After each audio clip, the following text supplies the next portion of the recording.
mintalah pada Tuhanmu ampunan untuk dirimu dan sorga untukmu.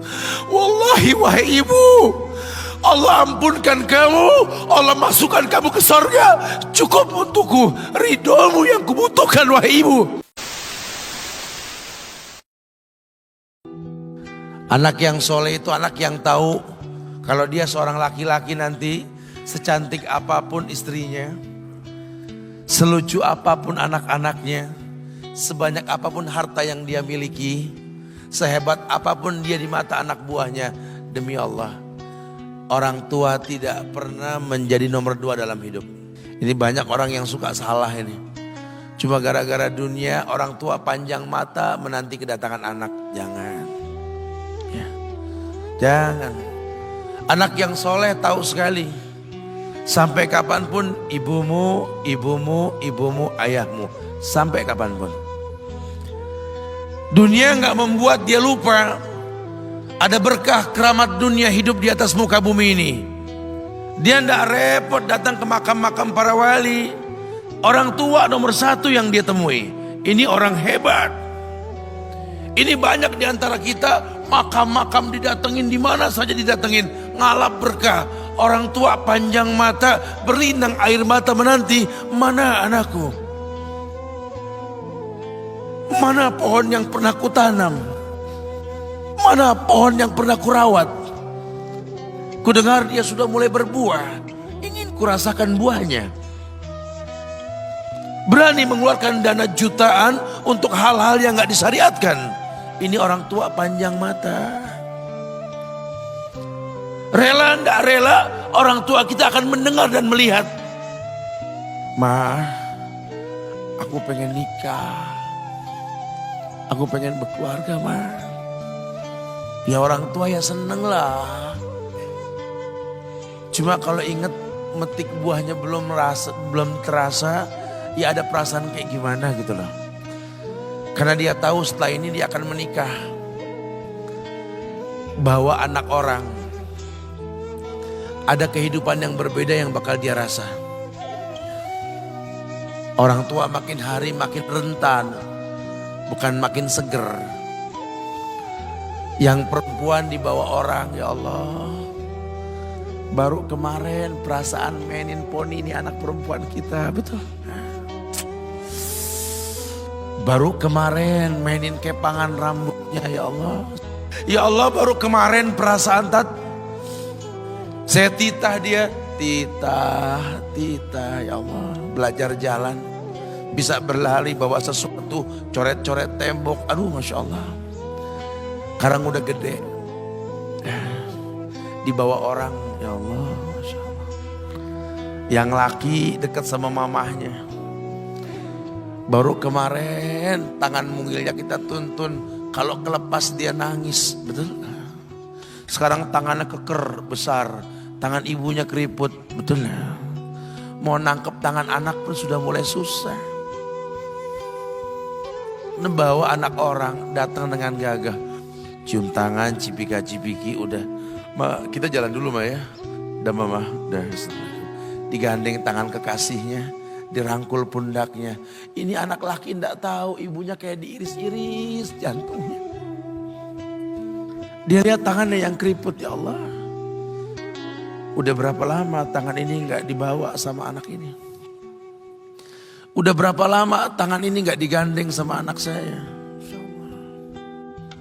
Kita merasa bangga akur merangkul istri kita, ibu kita ngelihat pundaknya. Udah berapa lama pundak ini gak dirangkul seperti itu, ya Allah. Dulu aku berdandan secantik-cantiknya, ku dandankan anaknya, ku bawa di hadapan kawan-kawanku bangga. Lihat anakku. Tapi dia gak pernah berdandan rapi membawa aku ke hadapan teman-temannya. Lihatlah ibuku. Ibunya sudah kebayang, ya Allah, ini anak bakal minta nikah sebentar lagi. Yang wajar kalau orang nanam pohon pengen metik buah, wajar. Ini buah belum terasa, pohon sudah mau dibawa, kebayang tidak? Ya Allah. Mulai dia kebayang. Sehingga rasa-rasa seperti ini menjadi tumpukan rasa di hati orang tua kita, yang nanti pada akhirnya dia pun bakal kembali ke hadirat Allah, kita pun bakal kembali ke Allah, betul? Sementara yang namanya kemuliaan datang dengan cara sabab yang benar. Ridallah fi ridal walidain wa sukhtullah fi sukhtil walidain. Ridanya Allah ada di ridho orang tua, murkanya pun sama. Karena semua ibadah yang dia lakukan berujung pada surga. Dan yang paling gampang ketika dia mau menaklukkan dunia, demi Allah, berkah orang tua dulu yang dia ambil. Ini dirasa oleh orang mulia yang Nabi katakan, innahu min ahlis sama, innahu min ahlis sama. Manhu? Siapa dia? Sahabat manusia yang pernah hidup zaman sahabat, tapi nggak ketemu Rasul, yang bernama Uwais Al-Qarni, pemuda miskin pengembala kambing di negeri Yaman. Padang tandus yang dia tinggal di situ, yang dia kesampingkan hidupnya untuk ibunya, untuk ibunya.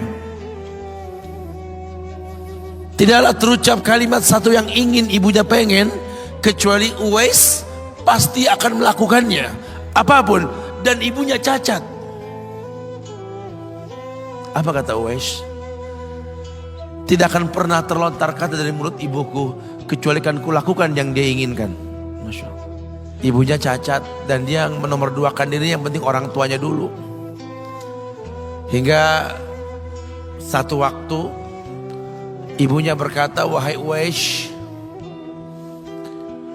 ibu sudah tua. Andai kematian mendatangi ibu, ada beberapa keinginan yang ibu pengen merasakan keinginan tersebut. Mungkin enggak ya? Apa Bu? Katakan. Ibu pengen haji. Bengong, Wais, ya Allah Bu. Ini Yaman, Hadramaut, yang sekarang saja pesawat itu bisa 3 jam menuju Saudi itu. 2 jam lebih lah menuju Saudi. Ini lebih jauh lagi, kebayang berapa ratus kilo, berapa ribu kilo nggak tahu. Ya baiklah ibu. Kata Uwais, aku tidak pernah menolak permintaan ibuku.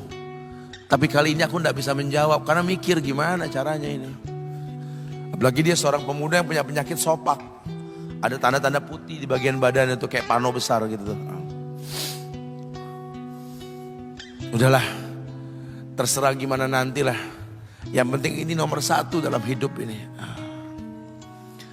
Dia beli seekor anak sapi. Digendong tiap hari itu sapi sama si Uwais menuju puncak gunung. Turun lagi. Gendong ke atas, turun lagi tiap hari.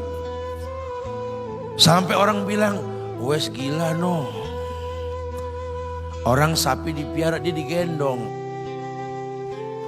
Tiap hari naik gunung yang tinggi. Sampai nggak berasa, dikatakan 8 bulan dia lakukan itu.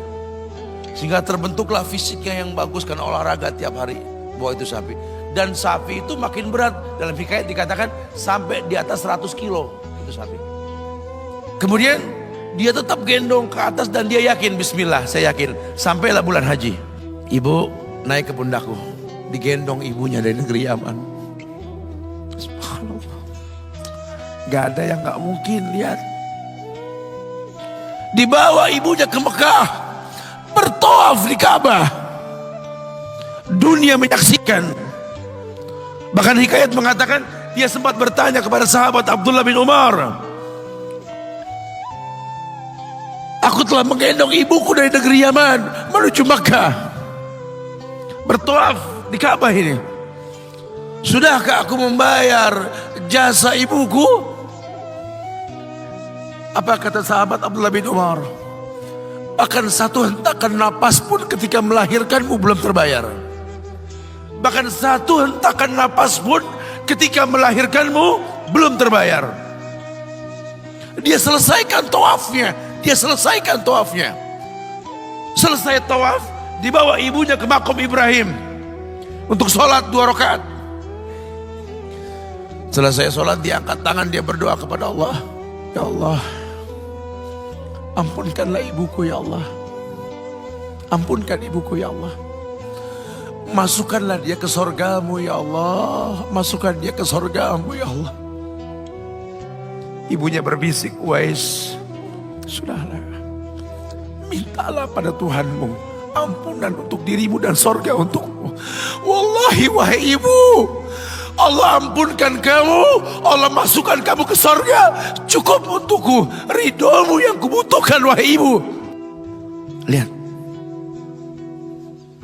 manusia saleh, hasil doa Rabbi habli minas solihin. Lihat, makanya ketika Nabi mengatakan innahu min ahli sama, ini manusia penghuni langit, Umar,